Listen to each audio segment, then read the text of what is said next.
15 heures sur Télé Djibouti, bienvenue dans cette nouvelle édition de ce samedi 1er novembre 2025. Voici les titres.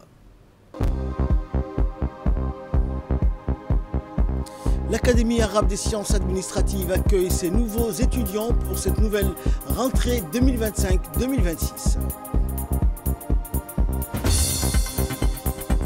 Bombardement israélien sur Khan Younes et destruction massive à Gaza et au camp d'Al-Bureij.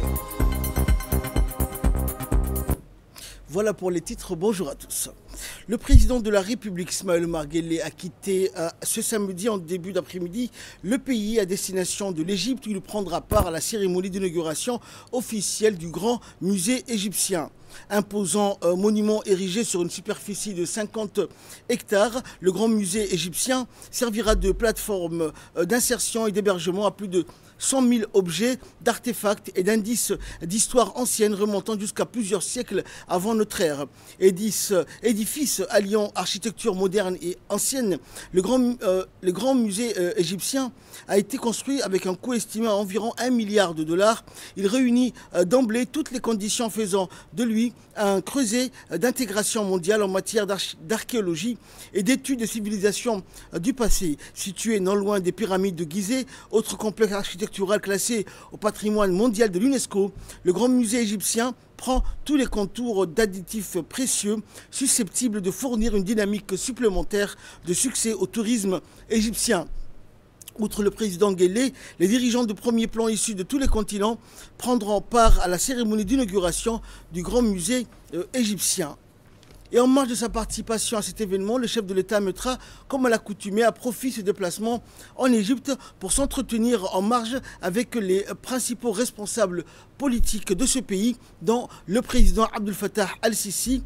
Les relations bilatérales et l'état d'avancement des accords adoptés entre les deux parties à la faveur de la dernière visite officielle du président égyptien à Djibouti en avril 2025 seront entre autres évoqués au cours de cette rencontre.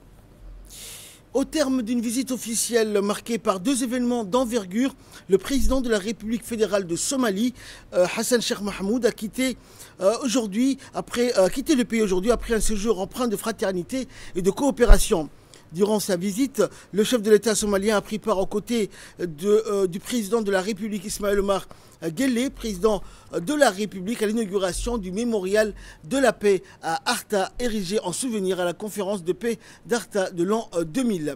Dans la soirée, le président Ismaël Omar Guelleh avait offert au Palais de la République un dîner officiel en l'honneur du président Hassan Sheikh Mohamud et des invités de marque ayant pris part à cette cérémonie commémorative. Au moment de son départ, le président Hassan Sheikh Mohamud a été accompagné à l'aéroport international de Djibouti par le ministre des Affaires étrangères et de la coopération internationale Abdelkader Hussein Omar et par le ministre de la Communication chargé des postes et des télécommunications Radouane Abdullahi Bahdol. Avant son embarquement, le président somalien s'est entretenu au salon VIP de l'aéroport avec les responsables djiboutiens dans une atmosphère empreinte de chaleur, d'amitié et de respect mutuel.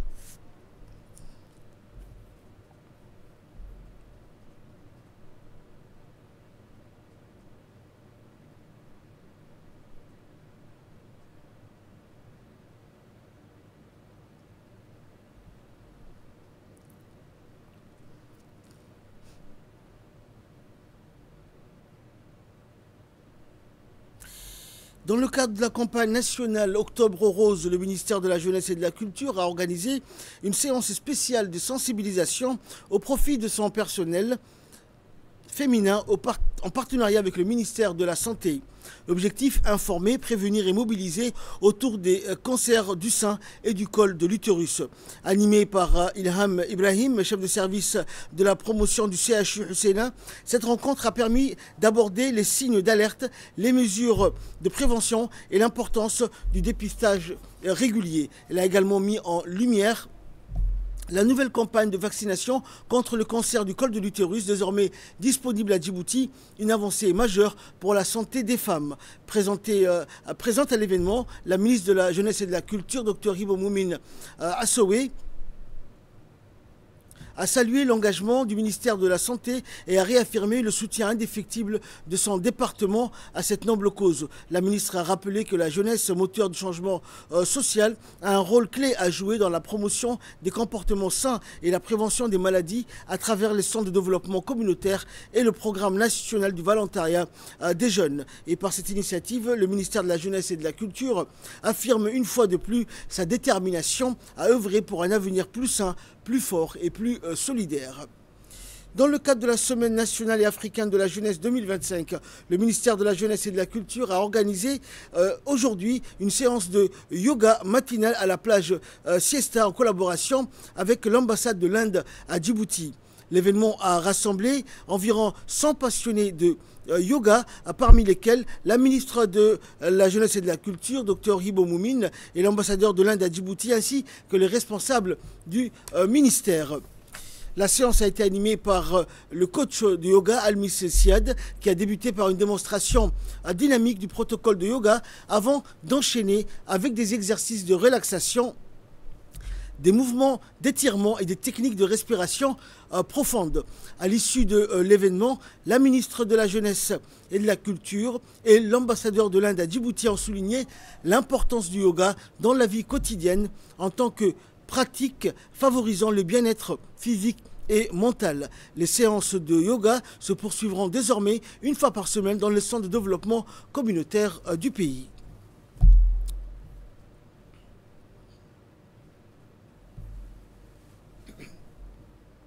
Je voudrais remercier la ministre qui a été présente aujourd'hui, aussi l'ambassadeur d'Inde qui ont été là et qui ont fait les exercices avec nous, et qui ont été même très bons dans les exercices. Donc voilà, je souhaiterais vraiment remercier tout le monde et vraiment c'est un honneur aujourd'hui pour moi de pouvoir faire des cours de yoga à la Siesta dans mon pays avec la jeunesse djiboutienne qui est là, très concentrée aussi, et qui a beaucoup à faire. Et pour moi, c'est vraiment un honneur de pouvoir les accompagner à travers ce processus d'éducation et de développement personnel. Suivant également l'intervention de la ministre de la Jeunesse et de la Culture. Heureuse d'être ici ce matin. Nous sommes le 1er novembre 2025 et nous démarrons les activités de la célébration de la Journée nationale et africaine de la jeunesse. Et nous avons préféré commencer par cette activité de bien-être, une activité matinale donc qui est en même temps physique et mentale. On dit souvent un esprit sain dans un corps sain et aujourd'hui ce sont des activités très prisées par la jeunesse. Et sachez que le yoga est inscrit au patrimoine international de l'UNESCO, donc c'est devenu une activité universelle de bien-être. Donc merci disons à Almis donc, qui nous accompagne et donc c'est son activité économique on peut dire, donc c'est une activité de bien-être et des loisirs qui est vraiment la bienvenue à Djibouti. Donc merci d'avoir organisé ça, merci à tous les participants et merci surtout à l'ambassadeur de l'Inde donc, qui nous accompagne dans cette activité. Et les jeunes ont tellement aimé qu'ils ont dit on veut bien en avoir tous les samedis et on va dire c'est un souhait qu'on va essayer d'exaucer, de satisfaire grâce à tout le monde.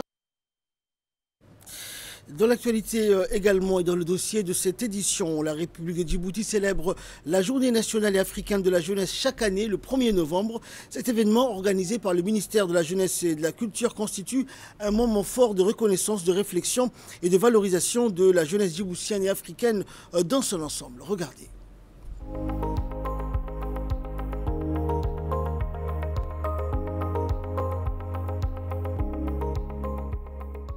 Chaque année, le 1er novembre, la République de Djibouti célèbre avec fierté la Journée nationale africaine de la jeunesse. Cet événement organisé par le ministère de la Jeunesse et de la Culture constitue un moment fort de reconnaissance, de réflexion et de valorisation de la jeunesse djiboutienne et africaine dans son ensemble. Le Grand Prix du chef de l'État, initié par son Excellence M. Ismaël Omar Guelleh, président de la République, marque l'un des temps forts de cette célébration. Commémorée chaque année depuis 2014, cette journée revêt un caractère festif et symbolique, articulé autour d'un thème annuel qui reflète les préoccupations et les aspirations de la jeunesse djiboutienne. Cette distinction nationale a pour objectif de récompenser les jeunes et les associations qui se distinguent par leur créativité, leur esprit d'initiative et leur contribution exemplaire au développement social, économique et culturel du pays. Le Grand Prix du chef de l'État vise ainsi à encourager la jeunesse à s'engager davantage dans la vie publique et à devenir un acteur clé du progrès national. Créé dans un contexte de dynamisme croissant de la jeunesse djiboutienne, ce concours s'inscrit pleinement dans la politique du gouvernement en faveur de la promotion de la jeunesse. Il traduit la volonté des autorités djiboutiennes de renforcer la participation des jeunes au développement du pays tout en promouvant l'esprit d'innovation et d'entrepreneuriat et du civisme. Il est de notre devoir de combattre le chômage, notamment chez les jeunes, qui demeure aujourd'hui une préoccupation majeure afin d'offrir à notre jeunesse des perspectives d'avenir, de valoriser leurs talents et de soutenir leurs initiatives. Le Grand Prix du chef de l'État vise ainsi à encourager la jeunesse à s'engager davantage dans la vie publique et à devenir un acteur clé du progrès national. Créé dans un contexte de dynamisme croissant de la jeunesse djiboutienne, ce concours s'inscrit pleinement dans la politique du gouvernement en faveur de la promotion de la jeunesse. Il traduit la volonté des autorités djiboutiennes de renforcer la participation des jeunes au développement du pays, tout en promouvant l'esprit d'innovation, d'entrepreneuriat et de... Le gouvernement a toujours fait de l'insertion de la jeunesse une priorité de son action politique. Le gouvernement mobilisera toute son énergie pour que le slogan « Un jeune, un emploi » ne doit pas être une simple vue d'esprit, mais se concrétise sur le terrain dans les faits et les actes. Cette journée nationale africaine de la jeunesse est une journée de fierté, de célébration et d'espoir pour la jeunesse de Djibouti. Elle symbolise la volonté du pays de soutenir ces jeunes, de renforcer leur rôle dans la société et de les préparer à relever les défis futurs dans un esprit d'unité africaine et de progrès durable. Ce qui a permis au ministre en charge de la jeunesse d'entériner la politique régionale de la jeunesse et d'adopter un plan d'action commun pour que la jeunesse de la Corne africaine puisse bénéficier de tous ses droits, mais aussi répondre à ses devoirs et responsabilités. Comme chaque année, la journée nationale et africaine de la jeunesse s'est achevée par une cérémonie officielle de clôture placée sous le signe de la reconnaissance et de la valorisation de l'engagement des jeunes. Cette cérémonie a également été marquée par des remises du prestigieux Grand Prix du chef de l'État, Initiative Jeunesse, une distinction honorifique qui récompense chaque année les associations, les organisations et les particuliers ayant fait preuve d'une créativité exceptionnelle et d'une expertise avérée dans la mise en œuvre des projets novateurs liés au thème retenu pour l'année. Je me nomme Omar Ahmed Mohamed, président de la Japanim. Et aujourd'hui, j'ai remporté la première place du Grand Prix du chef de l'État, Initiative Jeunesse. Et je remercie en premier lieu le président de la République qui a ouvert cette porte aux jeunes pour s'exprimer, pour qu'ils puissent aujourd'hui montrer leur talent. Je remercie aussi en deuxième place la ministre de la Jeunesse et de la Culture, Dr Hibo Moumine Assowe, qui ne ménage pas ses efforts pour aujourd'hui donner à la jeunesse tout ce qu'elle mérite.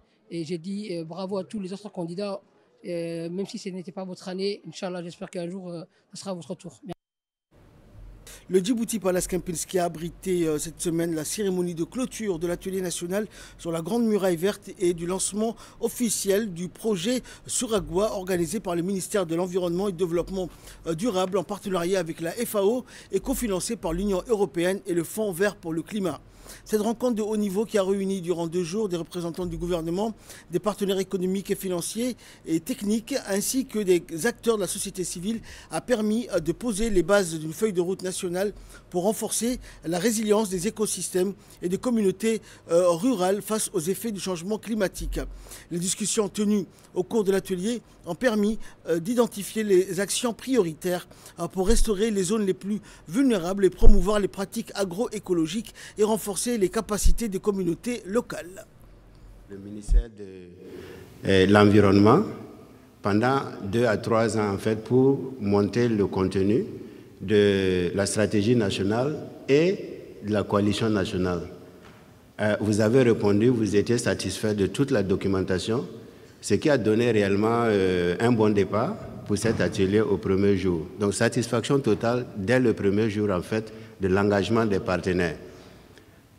La deuxième journée a été consacrée essentiellement aux données et aux informations en phase préparatoire de l'implémentation de ce qu'on appelle le projet Suragua, qui est un projet réellement pour la résilience de la Grande Muraille Verte et la continuité des activités.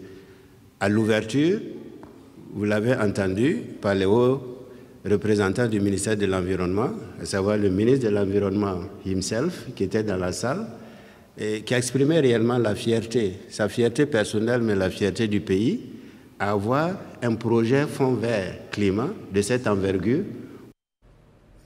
Écoutons également l'intervention du directeur de l'environnement au ministère de l'Environnement.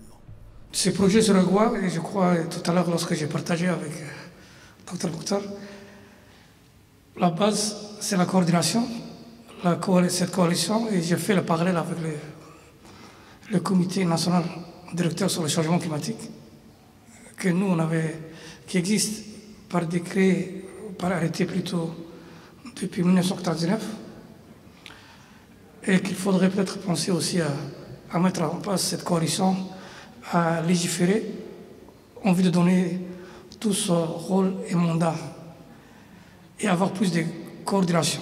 Ça, ce sera le premier point que j'ajouterai dans vos discussions. Et ce qui est important aussi, c'est que ce projet doit permettre de plus de rencontres, que ce soit en ligne ou bien que ce soit en physique, mais plus avoir des échanges importants sur le projet. Je crois aussi sur le principe que c'est en discutant qu'on arrive à concrétiser nos actions. Comme on dit, l'union fait la force. Et ce projet de Grande Muraille Verte aujourd'hui à Djibouti, c'est comme le ministre l'a souligné dans son allocution d'ouverture, c'est le premier projet en tant que tel axé uniquement sur la Grande Muraille Verte. C'est également la grande salle du Palais du Peuple a abrité une cérémonie solennelle organisée par l'Académie arabe des sciences administratives, financières et bancaires à Djibouti à l'occasion de l'accueil de nouveaux étudiants pour l'année académique 2025-2026. L'événement a vu la participation du doyen de l'Académie, des membres du corps enseignant et un grand nombre d'invités et acteurs du domaine académique et éducatif.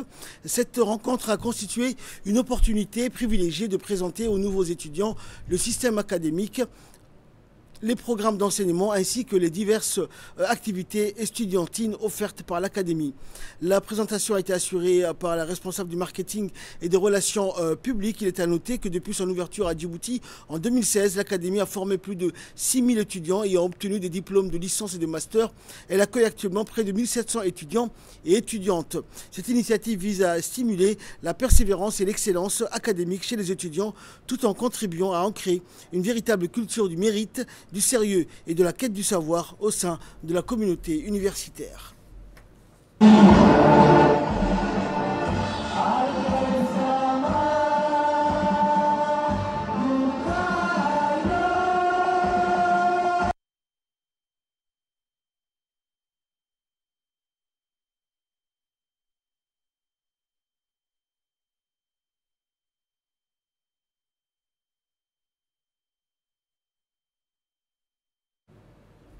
Et suivant à présent l'intervention du représentant du corps enseignant.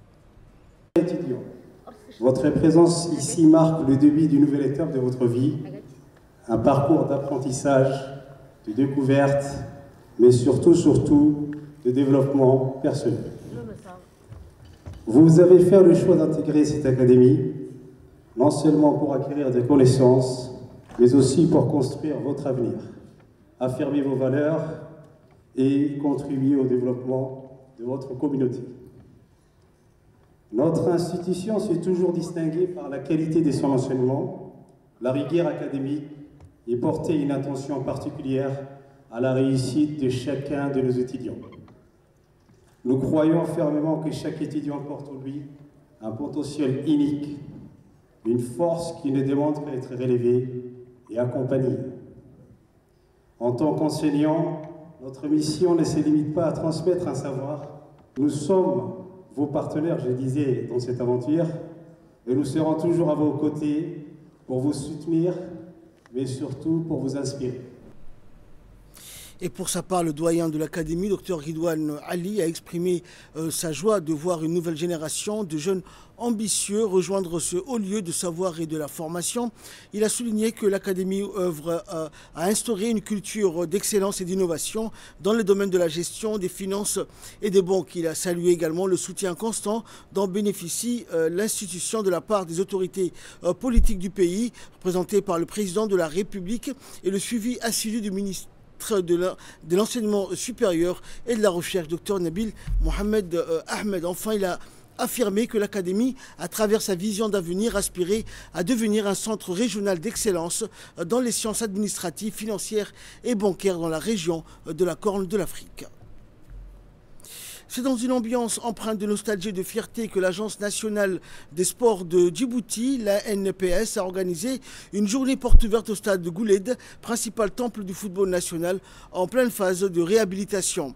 Objectif de l'événement, permettre aux passionnés du ballon rond de redécouvrir cette enceinte historique actuellement en fin de rénovation et renforcer le lien entre générations autour de ce patrimoine sportif commun.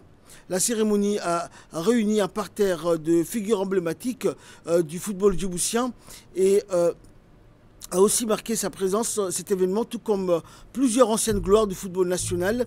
Et cet événement important a permis aux participants de saluer les efforts engagés par les autorités, notamment ceux du secrétariat d'État au sport, qui ont exprimé leur optimisme quant à la relance du football national, un rendez-vous réussi, porteur d'espoir pour toute une génération de sportifs.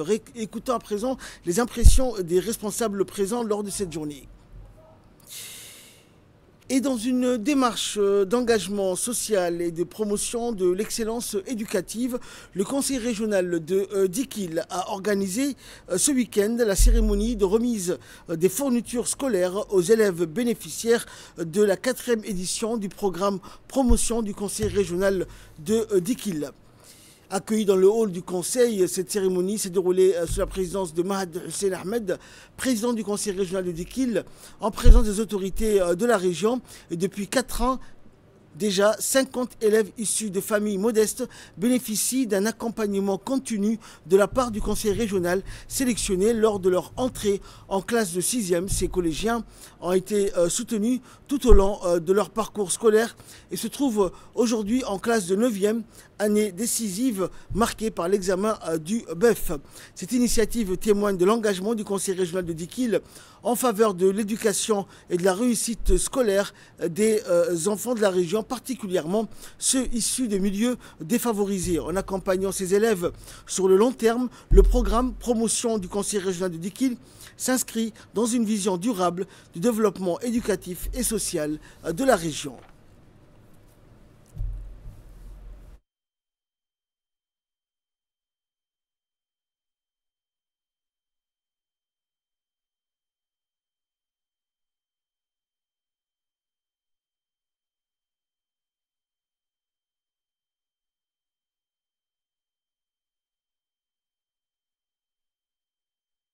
Puis le savoir dort dans un vieux cahier qu'un cœur ouvert pourrait prêter.